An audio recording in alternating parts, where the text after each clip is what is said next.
नमस्कार प्यारे साथियों, मैं आकाश स्वागत करता हूं आप सबका आपके अपने परिवार रामसन एसएससी क्लासेस में। दोस्तों आज हम चर्चा करने वाले हैं मूल विधि और संविधान के टॉप मोस्ट 40 क्वेश्चंस में, जो कि दोस्तों यूपीएससी 2026 और यूपी पुलिस 2026 के आपके एग्जाम में रामबाण साबित होने वाले हैं। तो दोस्तों आप लोग इस टॉप 40 क्वेश्चंस को जरूर देखें और दोस्तों कमेंट में मुझको जरूर बताएं कि आप लोगों ने टॉप 40 क्वेश्चंस में से कितने क्वेश्चन अपने करेक्ट किए, ठीक है ना। तो दोस्तों चलिए नो बकवास शुरू करते हैं सिलेक्शन वाली क्लास। देखते हैं क्वेश्चन नंबर फर्स्ट क्या कह रहा है दोस्तों। क्वेश्चन नंबर फर्स्ट कह रहा है दुनिया में निम्न में कौन सा कथन भारत के संविधान के बारे में सही है। क्या कह रहा है दोस्तों, कह रहा है निम्न में कौन सा कथन भारत के संविधान के बारे में सही है। नंबर एक में कह रहा है दोस्तों यह दुनिया के किसी भी संप्रभु देश का सबसे लंबा लिखित संविधान है। नंबर दो में कह रहा है संसद संविधान को निरस्त कर सकती है। नहीं दोस्तों, ये तो बिल्कुल गलत हो जाएगा। नंबर तीन में कह रहा है यह संसदीय सर्वोच्चता प्रदान करता है, संवैधानिक सर्वोच्चता नहीं। तो दोस्तों ये भी गलत हो जाएगा। दोस्तों ये संवैधानिक सर्वोच्चता प्रदान करता है, संसदीय सर्वोच्चता नहीं। तो दोस्तों नंबर एक, ऑप्शन नंबर एक यानी कि केवल ए नंबर ऑप्शन हम लोग क्या हो जाएगा, बिल्कुल करेक्ट हो जाएगा। ठीक है ना दोस्तों। दोस्तों नीचे क्या कह रहा है, कह रहा है कि भारत का संविधान 26 जनवरी 1950 को लागू हुआ। यह दुनिया का सबसे लंबा लिखित संविधान है। संसद संविधान को निरस्त नहीं कर सकती, परंतु सर्वसम्मत से आवश्यकता अनुसार इसमें संशोधन कर सकती है। ठीक है ना, क्या सर्वसहमत से दोस्तों आवश्यकता अनुसार इसमें सहमति कर सकती है, और यह संसद जो है वो संविधान को निरस्त नहीं कर सकती। तो दोस्तों ऑप्शन नंबर ए क्या हो जाएगा, बिल्कुल करेक्ट हो जाएगा। ठीक है, चलिए देखते हैं अपना क्वेश्चन नंबर नेक्स्ट। कह रहा है दोस्तों सामान्यतः लोकसभा की बैठक में, क्या कह रहा है कि सामान्यतः लोकसभा की बैठक में जो प्रश्न पूछे जाते हैं इस अवधि को प्रश्नकाल कहा जाता है। तो कह रहा है कि कौन से घंटे में सामान्यतः लोकसभा की बैठक में खाली स्थान के दौरान प्रश्न पूछे जाते हैं, कौन से घंटे में। तो दोस्तों ऑप्शन नंबर ए पहला घंटा हम लोगों को क्या हो जाएगा, बिल्कुल करेक्ट हो जाएगा। ठीक है ना, तो पहले घंटे में दोस्तों क्या है, प्रश्न पूछे जाते हैं। क्या कह रहा है कि सामान्यतः लोकसभा की पहला घंटा जो होता है उसमें प्रश्नों के लिए होता है, इसलिए उसे प्रश्नकाल कहा जाता है। क्या कहा जाता है, प्रश्नकाल कहा जाता है। ठीक है ना, तो दोस्तों क्वेश्चन नंबर सेकंड का ऑप्शन नंबर ए जो होगा हम लोगों का बिल्कुल करेक्ट हो जाएगा। ठीक है, चलिए देखते हैं अपना क्वेश्चन नंबर नेक्स्ट। दोस्तों क्वेश्चन नंबर थर्ड कह रहा निम्न में कौन सा कथन अंतर्राष्ट्रीय शांति और सुरक्षा की अभिवृद्धि के उद्देश्य से भारतीय संविधान में स्थित राज्यों के नीति निर्देशक सिद्धांतों में निर्दिष्ट रूप से उल्लेख है, राज्य को प्रयास करना होगा। क्या कह रहा है कि राज्य को क्या प्रयास करना होगा अंतर्राष्ट्रीय शांति और सुरक्षा की बढ़ावा देने के लिए। तो कह रहा है नंबर एक में दोस्तों कह रहा है कि अंतर्राष्ट्रीय विधि तथा संधि बाध्यताओं के प्रति आदर बढ़ाने का। तो नंबर ए हमारा करेक्ट हो जाएगा। नंबर दो कह रहा है अंतर्राष्ट्रीय विवादों की मध्यस्थता द्वारा निपटारे के लिए प्रोत्साहन देने का। नंबर दो भी हमारा करेक्ट हो जाएगा। इस तरह से दोस्तों ऑप्शन नंबर बी एक और दो हम लोगों को बिल्कुल करेक्ट हो जाएगा। ठीक है ना, ऑप्शन नंबर बी क्या हो जाएगा, बिल्कुल करेक्ट हो जाएगा। नीचे क्या कह रहा है, कह रहा है भारतीय संविधान के राज्य के नीति निर्देशक तत्वों में अनुच्छेद 51 के अनुसार अंतर्राष्ट्रीय शांति और सुरक्षा की अभिवृद्धि की बात की गई है। ठीक है ना दोस्तों, जो नीति निर्देशक तत्व दोस्तों भाग 4 आर्टिकल नंबर 36 से 51 के बारे में दोस्तों बताए गए हैं। चलिए देखते हैं अपना question number next. Question number 4 कह रहा है संसदीय अथवा स्थानीय सरकार के चुनाव नतीजों की वैधता परखने के लिए जांच प्रक्रिया कौन सी है। तो कह रहा है कि जो स्थानीय सरकार के चुनाव या तो संसद के चुनाव, तो इनके नतीजा की वैधता को परखने के लिए कि कैसे इनके चुनाव के परिणाम सही आए हैं कि या गलत आए हैं, पारदर्शिता को देखने के लिए कौन सी प्रक्रिया अपनाई जाती है। तो नंबर एक में कह रहा है गैर अनुपालन प्रतिनिधित्व। क्या गैर अनुपालन प्रतिनिधित्व। नंबर बी में कह रहा है जनमत संग्रह। नंबर सी में कह रहा है चुनाव याचिका। नंबर डी में कह रहा है जांच आयोग। तो ऑप्शन नंबर सी चुनाव याचिका क्या हो जाएगा, हम लोगों को बिल्कुल राइट हो जाएगा। ठीक है ना दोस्तों, क्या कह रहा है कि संसदीय अथवा स्थानीय सरकार के चुनाव नतीजों की वैधता को परखने के लिए चुनाव याचिका द्वारा जांच कराई जाती है। ठीक है ना, किसके द्वारा दोस्तों, चुनाव याचिका द्वारा जांच कराई जाती है। तो ऑप्शन नंबर सी क्या हो जाएगा, हम लोगों को बिल्कुल राइट हो जाएगा। दोस्तों आप लोगों को कमेंट में जरूर बताना है कि आप लोगों ने जो मैं टॉप 40 क्वेश्चन आज लेके आया हूँ मूल विधि और संविधान से रिलेटेड, इसमें आप लोगों ने कितने क्वेश्चन अपने करेक्ट किए। ठीक है ना, और दोस्तों आप लोग मुझको बताइए कि मैं किस टॉपिक के ऊपर बेस्ट क्वेश्चन जो आप लोगों के एसआई में जो पूछे जाएंगे 2026 में, उसके ऊपर वीडियो लेके आऊं। ठीक है ना, चलिए देखते हैं अपना क्वेश्चन नंबर नेक्स्ट।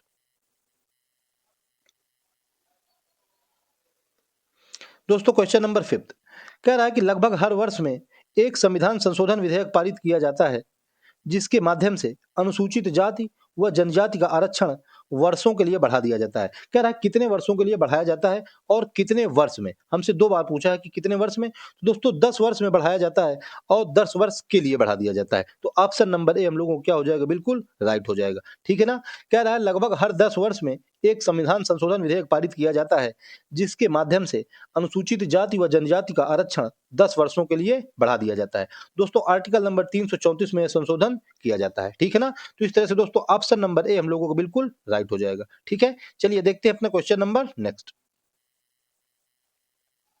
कह रहा है दोस्तों कि राज्य में, क्वेश्चन नंबर नेक्स्ट यानी कि क्वेश्चन नंबर 6 कह रहा है कि राज्य में जिला न्यायाधीशों की नियुक्ति कौन करता है। तो नंबर ए ऑप्शन दे रहा है दोस्तों हमसे, नंबर ए कह रहा है कि हाई कोर्ट के न्यायाधीश, नंबर बी कह रहा है राज्य के मुख्यमंत्री, नंबर सी कह रहा है राज्यपाल और नंबर डी कह रहा है भारत के मुख्य न्यायाधीश। तो दोस्तों ऑप्शन नंबर सी राज्यपाल हम लोगों को क्या हो जाएगा, बिल्कुल राइट हो जाएगा, ठीक है ना। तो क्या कह रहा है दोस्तों कि भारतीय संविधान के अनुच्छेद 333 में अधीनस्थ न्यायालय तथा जिला न्यायालय का प्रावधान किया गया है। उच्च न्यायालय के परामर्श से राज्यपाल जिला न्यायाधीशों की नियुक्ति करता है, ठीक है ना। चलिए दोस्तों देखते हैं अपना question number next. Question number क्या कह रहा है, क्वेश्चन नंबर 7 क्या कह रहा है। क्वेश्चन नंबर 7 कह रहा है, क्वेश्चन नंबर 7 कह रहा है वर्ष खाली स्थान में उच्चतम न्यायालय की स्थापना हुई। तो हमसे पूछ रहे हैं कि बताइए उच्चतम न्यायालय की स्थापना किस वर्ष हुई। ऑप्शन नंबर ए क्या दे रहा है, ऑप्शन नंबर दे रहा है हमको 1952, option number B 1949, option number C 1947, option number D 1950। तो दोस्तों ऑप्शन नंबर डी हम लोगों को 1950 क्या हो जाएगा, बिल्कुल राइट हो जाएगा, ठीक है ना। तो कौन सा ऑप्शन नंबर डी क्या हो जाएगा, बिल्कुल राइट हो जाएगा। नीचे क्या कह रहा है, कह रहा है सर्वोच्च न्यायालय की स्थापना 26 जनवरी 1950 को की गई तथा भारत के गणतंत्र दिवस बनने के 2 दिन पश्चात यानी कि 28 जनवरी 1950 को इसने कार्य करना प्रारंभ कर दिया, ठीक है ना दोस्तों। तो कब 28 जनवरी 1950 से सर्वोच्च न्यायालय ने 28 जनवरी 1950 से सर्वोच्च न्यायालय ने काम करना स्टार्ट कर दिया था, ठीक है ना दोस्तों। इंपॉर्टेंट क्वेश्चन है दोस्तों यूपीएसआई 2026 के लिए, आप लोग इसको दोस्तों अच्छे से देख लीजिए, ठीक है। दोस्तों आप लोग मुझको कमेंट करके जरूर बताएं कि आप लोगों ने टॉप 40 क्वेश्चन में से अपने कितने क्वेश्चन करेक्ट किए, ठीक है। देखते हैं, चलिए नेक्स्ट क्वेश्चन, क्वेश्चन नंबर, चलिए देखते हैं अपना दोस्तों क्वेश्चन नंबर 8 क्या कह रहा है। क्वेश्चन नंबर 8 कह रहा है राष्ट्रपति कितने वर्ष में वित्त आयोग का गठन करते हैं। दोस्तों ऑप्शन नंबर ए हमको दे रहा है 6, ऑप्शन नंबर बी दे रहा है 2, option number C 3, option number D 5। दोस्तों ऑप्शन नंबर डी क्या हो जाएगा, 5 हम लोगों को बिल्कुल राइट हो जाएगा। कह रहा है भारतीय वित्त आयोग की स्थापना वर्ष 1951 में की गई थी। वित्त आयोग प्रत्येक 5 वर्ष के लिए राष्ट्रपति द्वारा गठित किया जाता है, ठीक है ना। तो ऑप्शन नंबर डी क्या हो जाएगा, हम लोगों को बिल्कुल राइट हो जाएगा, ठीक है। चलिए देखते हैं दोस्तों अपना क्वेश्चन नंबर नेक्स्ट। दोस्तों आज क्विक रिवीजन है इसलिए मैं जल्दी जल्दी आप लोगों को क्वेश्चन बताऊंगा, ठीक है ना। आज संडे स्पेशल क्लास है। चलिए क्वेश्चन नंबर 9 कह रहा है वह मुकदमा कौन सा था जिसके सरकारी अधिकारियों ने किसी एक व्यक्ति को मृत घोषित कर दिया। उसे अपने ही मृत्यु के बारे में तब पता चला जब बैंक में एक दिन अनुमोदन के लिए गया।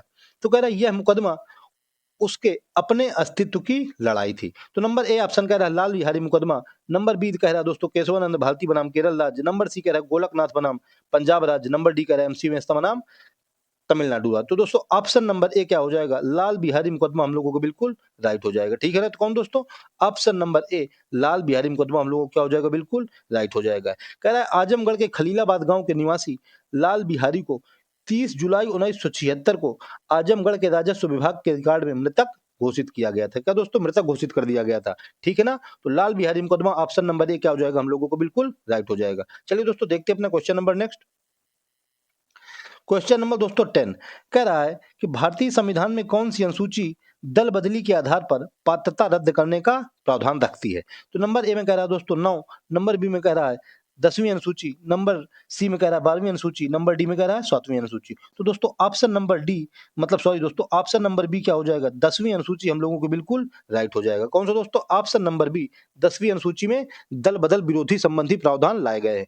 दोस्तों नीचे कह रहा है कि 92 में संशोधन वर्ष 1985 द्वारा कब 92 में कॉन्स्टिट्यूशन अमेंडमेंट 1985 के द्वारा 10वीं अनुसूची जोड़ी गई जिसमें दल बदल से संबंधित प्रावधानों का उल्लेख किया गया, ठीक है।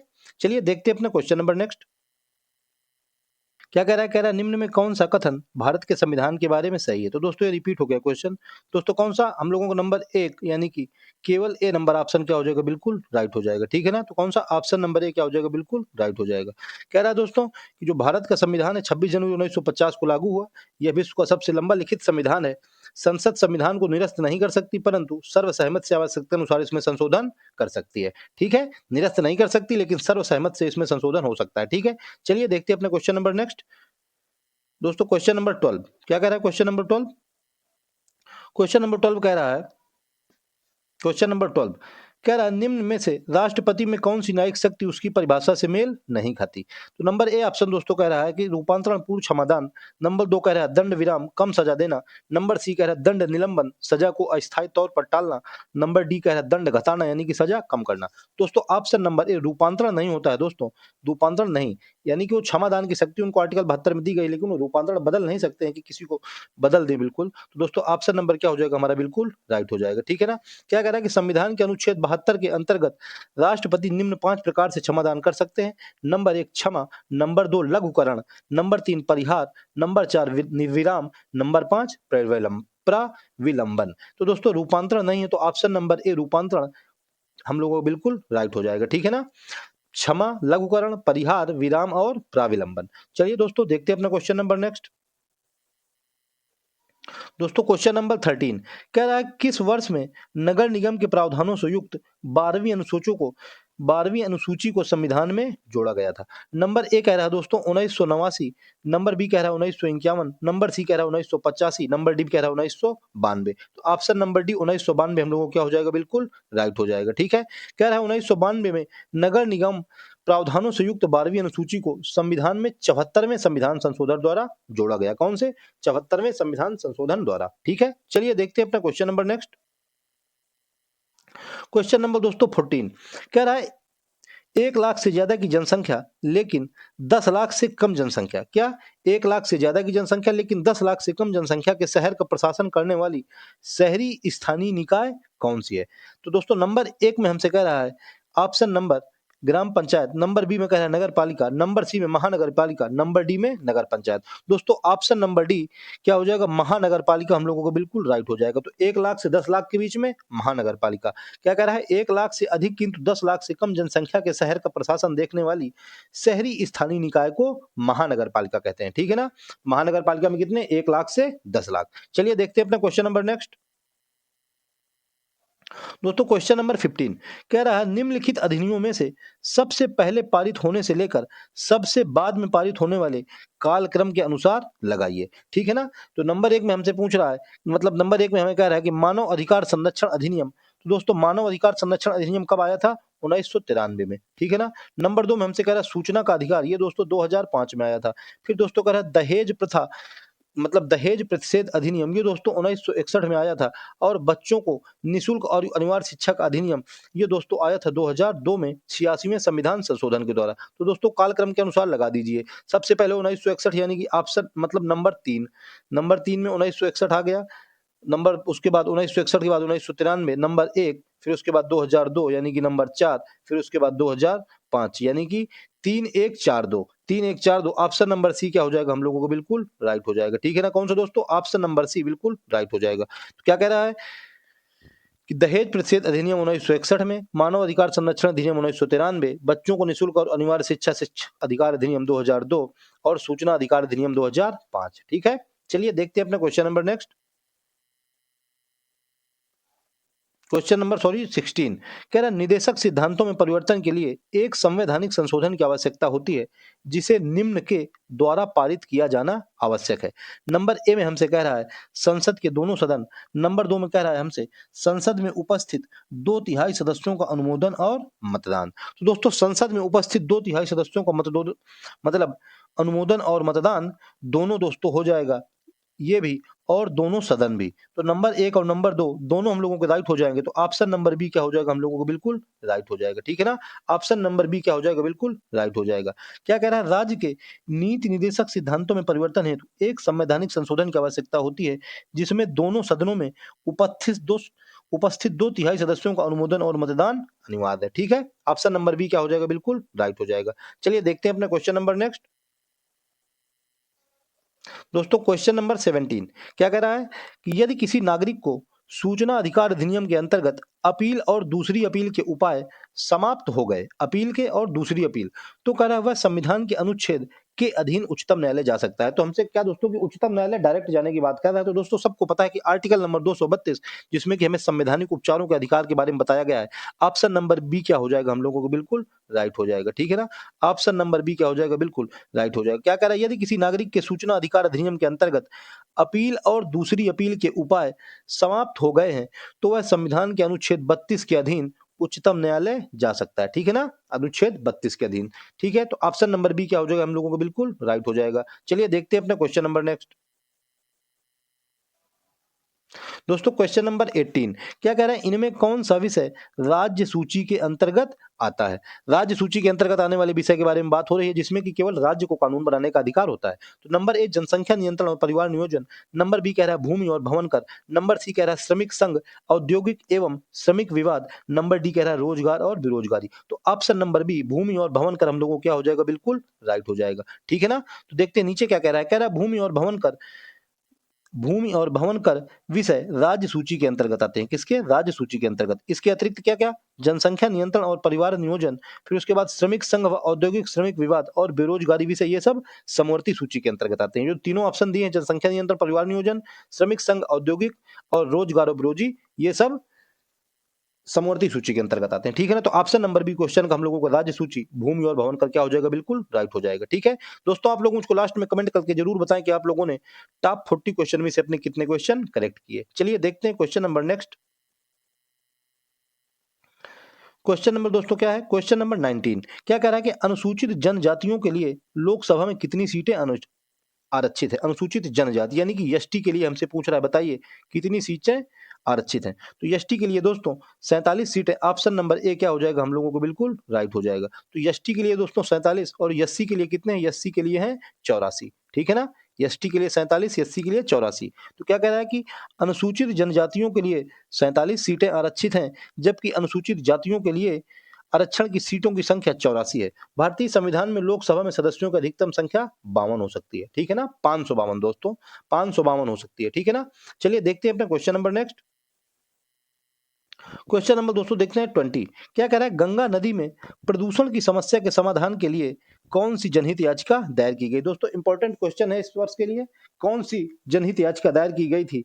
तो दोस्तों ऑप्शन नंबर सी जो हो जाएगा हम लोगों का, एमसी मेहता बनाम भारत संघ क्या हो जाएगा, बिल्कुल राइट हो जाएगा। ठीक है ना, कौन सी जनहित याचिका, एमसी मेहता बनाम भारत संघ, ऑप्शन नंबर सी क्या हो जाएगा, बिल्कुल राइट हो जाएगा। तो क्या कह रहा है, रैमन मैग्सेसे पुरस्कार विजेता एमसी मेहता ने वर्ष 1985 में गंगा नदी के किनारे लगे कारखानों व शहरों से निकलने वाली गंदगी को रोकने के लिए सुप्रीम कोर्ट में अपील दायर की थी। इसके पश्चात भारत सरकार ने वर्ष 1985 में गंगा एक्शन प्लान की शुरुआत की। कब, 1985 में गंगा एक्शन प्लान की शुरुआत की। ठीक है, तो दोस्तों एमसी मेहता बनाम भारत संघ क्या हो जाएगा हम लोगों को, बिल्कुल राइट हो जाएगा। चलिए देखते हैं अपना question number next. Question number दोस्तों क्या कह रहा है, क्वेश्चन नंबर 21 कौन सा, कह रहा है कि मानव अधिकार की सार्वभौमिक घोषणा में उल्लिखित मानव अधिकार के सिद्धांत भारतीय संविधान के किन अनुच्छेदों में स्थित है।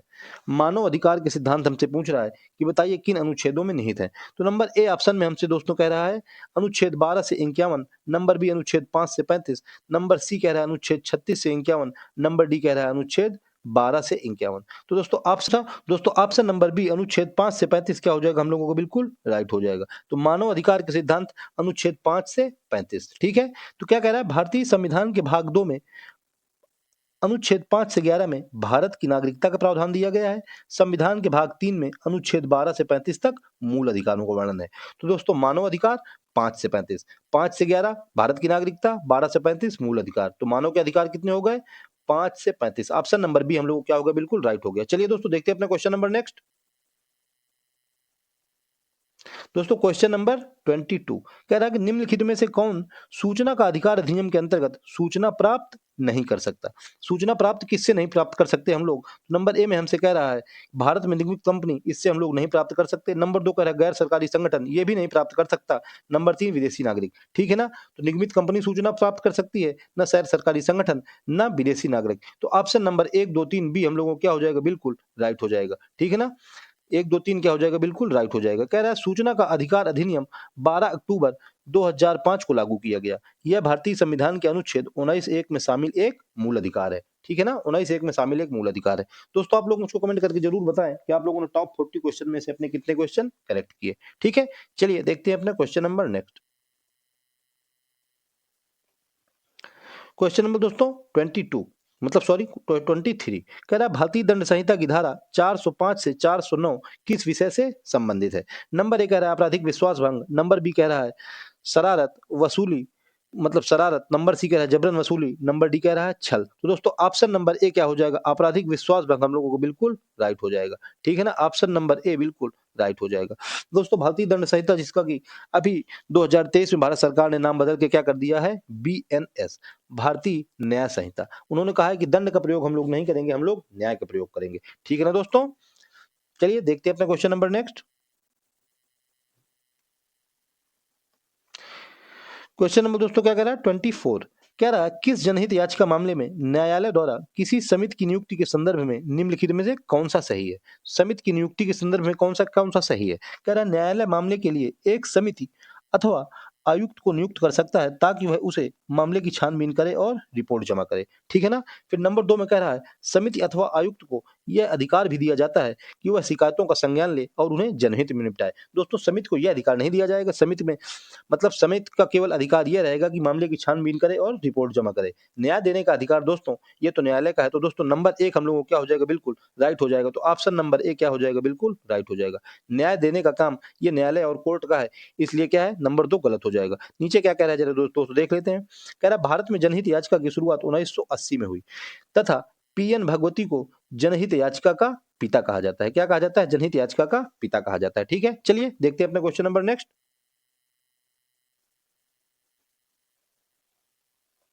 दोस्तों क्वेश्चन नंबर 25 कह रहा है मंत्रिमंडल द्वारा हस्ताक्षर एवं संपुष्टि के लिए किसी भी समझौते संधि सहमति ज्ञापन को अनुमोदन हेतु और आगे बढ़ाने से पहले कौन सा मंत्रालय उसके पाठ का निरीक्षण करके उसे पारित करता है। तो दोस्तों ऑप्शन नंबर ए क्या हो जाएगा, विदेश मंत्रालय हम लोगों को बिल्कुल राइट हो जाएगा। ठीक है ना, ऑप्शन नंबर ए विदेश मंत्रालय क्या हो जाएगा, बिल्कुल राइट हो जाएगा। चलिए देखते हैं अपने question number next.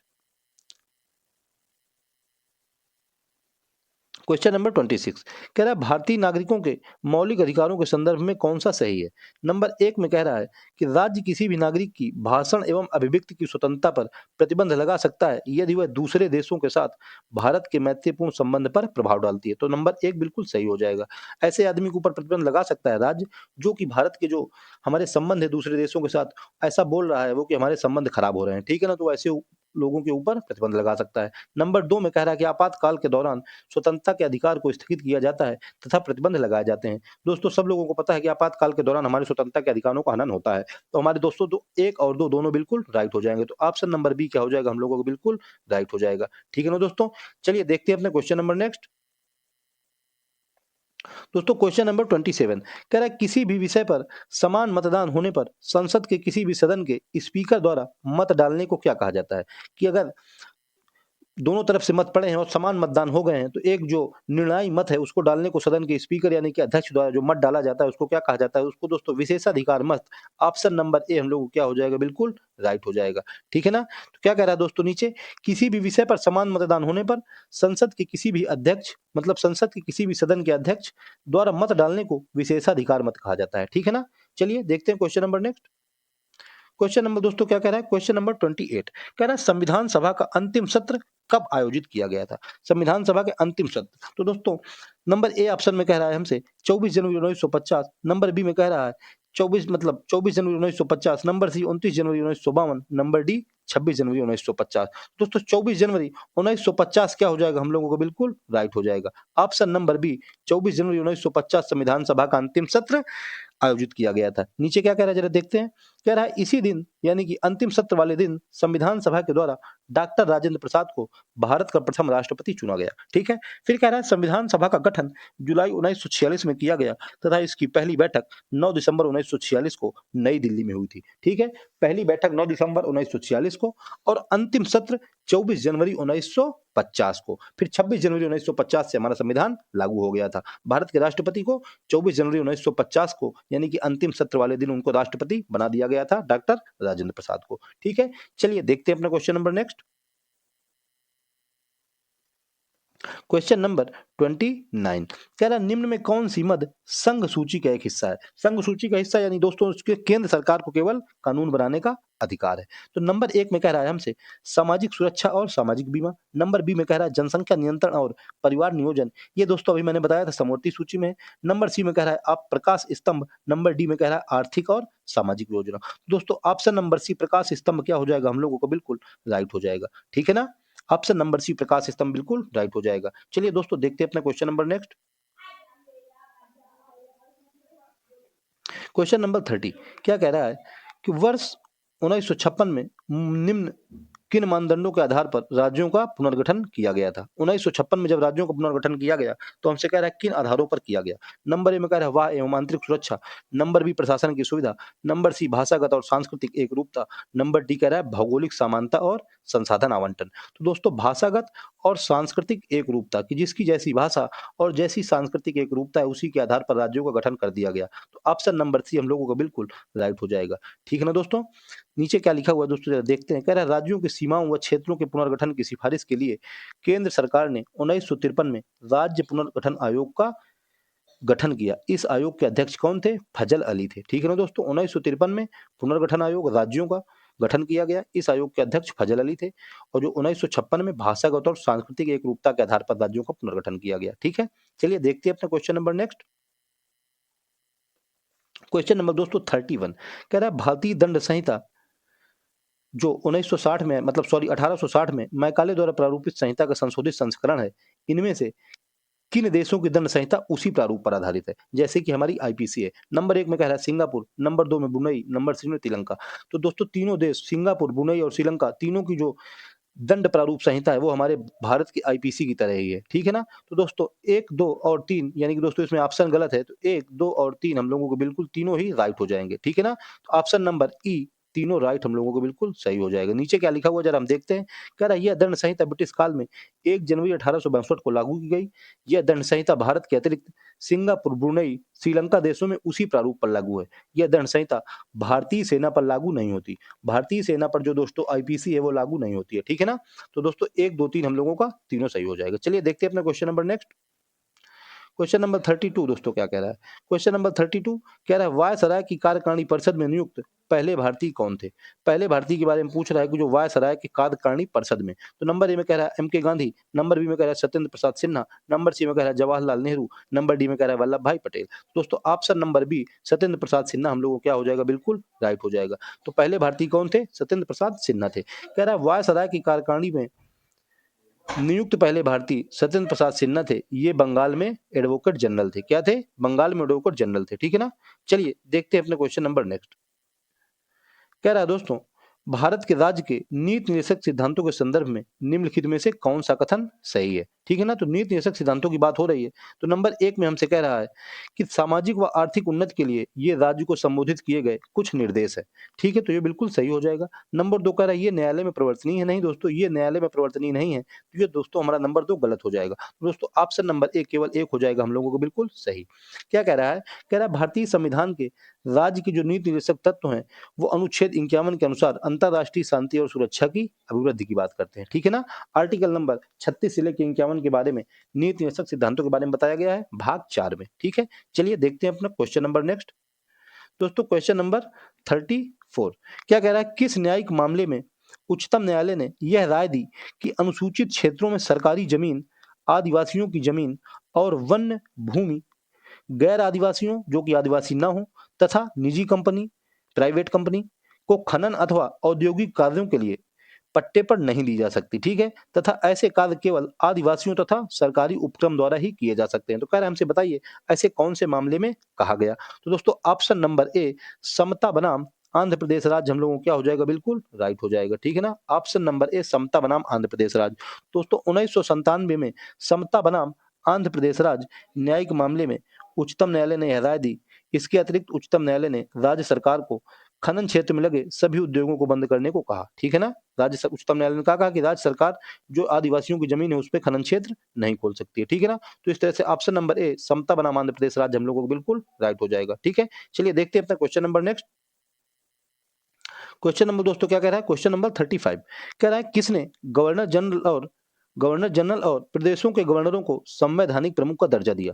Governor general को और जो गवर्नर प्रदेशों के थे उनको संवैधानिक प्रमुख का कॉन्स्टिट्यूशनल प्रमुख का जनरल किसको दिया। तो कह रहा है भारत सरकार अधिनियम नंबर ए, नंबर बी में कह रहा है निदेशक सिद्धांत, नंबर बी में सी में कह रहा है संविधान सभा, नंबर डी में कह रहा है भारतीय स्वतंत्रता अधिनियम। तो दोस्तों भारतीय स्वतंत्रता अधिनियम 1947 के अंतर्गत गवर्नर जनरल व गवर्नरों को संवैधानिक प्रमुख को दर्जा दिया गया। तो ऑप्शन नंबर डी क्या हो जाएगा हम लोगों को बिल्कुल राइट हो जाएगा। यह अधिनियम दोस्तों 18 जुलाई 1947 को पारित किया गया था। ठीक है ना, तो ऑप्शन नंबर डी क्या हो जाएगा, बिल्कुल राइट हो जाएगा। चलिए दोस्तों देखते हैं अपने क्वेश्चन नंबर नेक्स्ट। दोस्तों आप लोग मुझको कमेंट करके जरूर बताएं कि आप लोगों ने टॉप 40 क्वेश्चन में से अपने कितने क्वेश्चन करेक्ट किए। ठीक है, चलिए देखते हैं क्वेश्चन नंबर 36 क्या कह रहा है। कह रहा भ्रष्टाचार या पद के दुरुपयोग के किसी भी आरोप पर प्रकटीकरण हेतु लिखित शिकायत लेने के लिए भारत सरकार ने किसे नामित संस्था के रूप में प्राधिकृत किया है। भारत सरकार ने लिखित शिकायत लेने के लिए किसके भ्रष्टाचार या पद का जो दुरुपयोग करे, तो नंबर ए में कह रहा है केंद्रीय जांच ब्यूरो, नंबर बी में कह रहा है लोकायुक्त, नंबर सी में कह रहा है भारत के नियंत्रक और महालेखा परीक्षा, नंबर डी कह रहा है केंद्रीय सतर्कता आयोग। तो दोस्तों ऑप्शन नंबर ए केंद्रीय जांच ब्यूरो यानी कि CBI, central bureau of investigation, option number A क्या हो जाएगा, बिल्कुल राइट हो जाएगा। ठीक है ना, दोस्तों 1962-64 ईस्वी में इसकी स्थापना की गई थी। दोस्तों सीबीआई जो है वो कार्मिक व प्रशिक्षण विभाग के अधीन काम करती है। ठीक है ना, संथानम आयोग की सिफारिश पर सीबीआई की स्थापना की गई थी। ठीक है, चलिए देखते हैं अपना question number next. Question number 37 क्या कह रहा है कि भारतीय संविधान का कौन सा अनुच्छेद यह कहता है कि संघ के लिए एक संसद होगी जो राष्ट्रपति और दो सदनों से मिलकर बनेगी, जिसके नाम राज्यसभा व लोकसभा होंगे। तो दोस्तों ऑप्शन नंबर ए हम लोगों को क्या कह रहा है, ऑप्शन नंबर ए कह रहा है अनुच्छेद 80, ऑप्शन नंबर बी कह रहा है अनुच्छेद 81, ऑप्शन नंबर बी कह रहा है अनुच्छेद 78, ऑप्शन नंबर डी अनुच्छेद 79। दोस्तों ऑप्शन नंबर डी 79 हम लोगों को क्या हो जाएगा, बिल्कुल राइट हो जाएगा। जो 79 जो आर्टिकल है ये संसद के बारे में बात करता है, किसके बारे में, संसद के बारे में। दोस्तों आर्टिकल नंबर जो 80 है वो राज्यसभा के बारे में बात करता है, और आर्टिकल नंबर जो 81 है वो दोस्तों लोकसभा के बारे में बात करता है। ठीक है ना, तो ऑप्शन नंबर डी संसद हम लोग मतलब अनुच्छेद 79 हम लोग क्या हो जाएगा, बिल्कुल राइट हो जाएगा। चलिए देखते हैं अपने question number next. Question number 38 क्या कह रहा है, किसके सुझाव पर राष्ट्रपति किसी राज्य के राज्यपाल को नियुक्त करते हैं। किसके सुझाव पर कह रहा है, राष्ट्रपति किसी राज्य के जो राज्यपाल होते हैं उनको नियुक्त करता है। तो नंबर ए ऑप्शन में हमसे कह रहा है राज्य के मुख्यमंत्री, नंबर बी में कह रहा है प्रधानमंत्री, नंबर सी में कह रहा है उपराष्ट्रपति, नंबर डी में कह रहा है कि एक ऐसा अधिशासी मंडल जिसमें न्यायाधीश, मुख्य चुनाव आयुक्त व उपराष्ट्रपति शामिल हो। तो दोस्तों नहीं, ऑप्शन नंबर बी प्रधानमंत्री हम लोग क्या हो जाएगा, बिल्कुल राइट हो जाएगा। प्रधानमंत्री की सलाह पर राष्ट्रपति राज्यपालों की नियुक्ति करते हैं। ठीक है ना, तो ऑप्शन नंबर बी क्या हो जाएगा, बिल्कुल राइट हो जाएगा। नीचे क्या कह रहा है, कह रहा प्रधानमंत्री के सुझाव पर राष्ट्रपति किसी राज्य के राज्यपाल को अनुच्छेद 156 एक के अंतर्गत नियुक्त करते हैं। ठीक है, इंपॉर्टेंट पॉइंट है दोस्तों, अनुच्छेद 156 एक। ठीक है, चलिए देखते हैं अपना question number next. Question number दोस्तों कौन सा है, क्वेश्चन नंबर 39 कह रहा भारतीय वन सेवकों के कैडरों का ये जो नियंत्रक और प्राधिकरण है वो निम्न में से कौन सा सही है। नंबर एक में कह रहा है कि भारत संसाधन मतलब मानव संसाधन विकास मंत्रालय, नंबर दो कह रहा है भारत के राष्ट्रपति, नंबर सी कह रहा है पर्यावरण वन एवं जलवायु परिवर्तन मंत्रालय, नंबर डी कह रहा है भारत लोक सेवा अध्यक्ष। दोस्तों ऑप्शन नंबर बी भारत के राष्ट्रपति जो कि सेना प्रमुख होते हैं हम लोगों को बिल्कुल राइट हो जाएगा। ऑप्शन नंबर बी भारतीय राष्ट्रपति जो कि आईएएस आईपीएस और आईएफएस जो कि भारतीय वन सेवा है उनके तीनों के प्रमुख होते हैं। ठीक है ना, तो हम लोगों को ऑप्शन नंबर बी क्या हो जाएगा, बिल्कुल राइट हो जाएगा। चलिए देखते हैं अपना क्वेश्चन नंबर नेक्स्ट, यानी कि दोस्तों आज का लास्ट क्वेश्चन, क्वेश्चन नंबर 40 क्या कह रहा है, कह रहा है दोस्तों कि कौन से वर्ष में संसद के दोनों सदनों की स्थापना हुई। कौन से वर्ष में दो संसद के दोनों सदनों की स्थापना हुई। नंबर ए में कह रहा है 1950, नंबर बी में कह रहा है 1949, नंबर सी में कह रहा है 1952, नंबर डी में कह रहा है 1947। तो दोस्तों ऑप्शन नंबर सी 1952 हम लोगों को क्या हो जाएगा, बिल्कुल राइट हो जाएगा। ठीक है ना, क्या कह रहा है वर्ष 1952 में संसद के दोनों सदनों राज्यसभा व लोकसभा की स्थापना हुई।